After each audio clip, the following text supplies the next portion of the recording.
പിതാവായ ദൈവത്തിൻ്റെ നാമത്തിലും അവിടുത്തെ ഏകപുത്രനും ഏകനിത്യാത്മരക്ഷകനുമായ യേശു ക്രിസ്തുവിൻ്റെ തിരുനാമത്താലും അവിടുന്ന് അയച്ച ഏകനിത്യസഹായനായ പരിശുദ്ധാത്മാവിനാലും ആമേൻ. സങ്കീർത്തനം 22. പരിത്യക്തത്തിൻ്റെ രോദനവും പ്രത്യാശയും. എൻ്റെ ദൈവമേ, എന്തുകൊണ്ടങ്ങനെ ഉപേക്ഷിച്ചു? എന്നെ സഹായിക്കാതെയും എൻ്റെ രോദനം കേൾക്കാതെയും അകന്നു നിൽക്കുന്നത് എന്തുകൊണ്ട്? എൻ്റെ ദൈവമേ, പകൽ മുഴുവൻ ഞാൻ അങ്ങയെ വിളിക്കുന്നു, അങ്ങ് കേൾക്കുന്നില്ല. രാത്രിയിലും വിളിച്ചപേക്ഷിക്കുന്നു, എനിക്ക് ആശ്വാസം ലഭിക്കുന്നില്ല. ഇസ്രായേലിൻ്റെ സ്തുതിയുടെ സിംഹാസനത്തിൽ ഉപവിഷ്ടനായിരിക്കുന്നവനെ, അങ്ങ് അവിടുന്ന് പരിശുദ്ധനാണ്.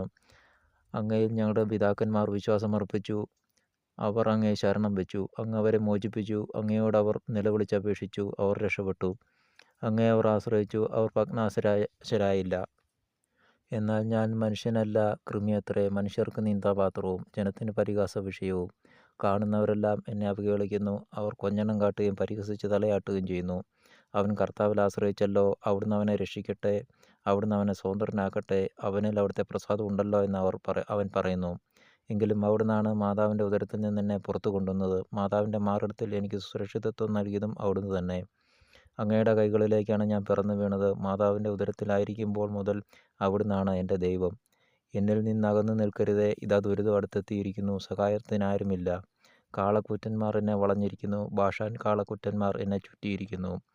ആർത്തിയോടെ അലറിയെടുക്കുന്ന സിംഹം പോലെ അവ എൻ്റെ നേരെ വായ് പിളർന്നിരിക്കുന്നു. ഒഴിച്ചു കളഞ്ഞ വെള്ളം പോലെയാണ് ഞാൻ, സന്ധിബന്ധങ്ങൾ ഉലഞ്ഞിരിക്കുന്നു.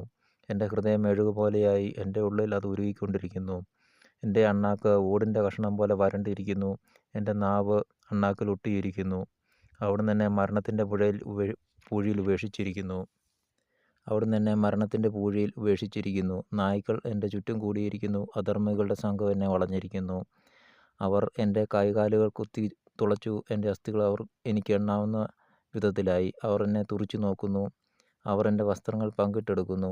എൻ്റെ അങ്കിക്കായി അവർ നുറക്കിടുന്നു. കർത്താവേ, അകന്നിരിക്കരുതേ, എനിക്ക് തുണയായവനെ, എൻ്റെ സഹായത്തിന് വേഗം വരണമേ. എൻ്റെ ജീവനെ വാളിൽ നിന്ന് രക്ഷിക്കണമേ, എന്നെ നായയുടെ പിടിയിൽ നിന്ന് മോചിപ്പിക്കണമേ. സിംഹത്തിൻ്റെ വായിൽ നിന്ന് എന്നെ രക്ഷിക്കണമേ. കാട്ടുപോത്തിൻ്റെ കൊമ്പുകളിൽ നിന്ന് മുറിവേറ്റ് എന്നെ മോചിപ്പിക്കണമേ. ഞാൻ അവിടുത്തെ നാമം എൻ്റെ സഹോദരരോട് പ്രഘോഷിക്കും. സഭാമധ്യത്തിൽ ഞാൻ അങ്ങയെ പുകഴ്ത്തും. കർത്താവിൻ്റെ ഭക്തരെ, അവിടുത്തെ സ്തുതിക്കുവിൻ. യാക്കോബിൻ്റെ സന്തതികളെ, അവിടുത്തെ മഹത്വപ്പെടുത്തുവിൻ.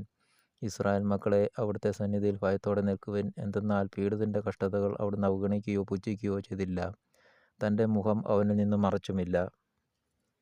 അവൻ വിളിച്ചപേക്ഷിച്ചപ്പോൾ അവിടുന്ന് കേട്ടു. മഹാസഭയിൽ ഞാൻ അങ്ങയെ പുകഴ്ത്തും. അവിടുത്തെ ഭക്തരുടെ മുമ്പിൽ ഞാൻ എൻ്റെ നേർച്ചകൾ നിറവേറ്റും. ദരിദ്രർ ഭക്ഷിച്ച് തൃപ്തരാകും. കർത്താവിനെ അന്വേഷിക്കുന്നവർ അവിടുത്തെ പ്രകീർത്തിക്കും. അവർ എന്നും സന്തുഷ്ടരായി ജീവിക്കും. ഭൂമിയുടെ അതിർത്തികൾ കർത്താവിനെ അനുസ്മരിക്കുകയും അവിടുത്തെ അടുത്തേക്ക് തിരിയുകയും ചെയ്യും. എല്ലാ ജനതകളും അവിടുത്തെ സന്നിധിയിൽ ആരാധന അർപ്പിക്കും. എന്തെന്നാൽ രാജ്യത്വം കർത്താവിൻ്റേതാണ്, അവിടുന്ന് എല്ലാ ജനതകളെയും ഭരിക്കുന്നു. ഭൂമിയിലെ അഹങ്കാരികൾ അവിടുത്തെ മുമ്പിൽ കുമ്പിടും. ജീവൻ പിടിച്ചു നിർത്താനാവാതെ പൊടിയിലേക്ക് മടങ്ങുന്നവർ അവിടുത്തെ മുമ്പിൽ പ്രണമിക്കും. പുരുഷാന്തരങ്ങൾ അവിടുത്തെ സേവിക്കും. അവർ ഭാവി തലമുറയോട് കർത്താവിനെപ്പറ്റി പറയും. ജനിക്കാനിരിക്കുന്ന തലമുറയോട് കർത്താവാണ് മോചനം നേടിത്തന്നതെന്ന് അവർ ഘോഷിക്കും. ആമേൻ.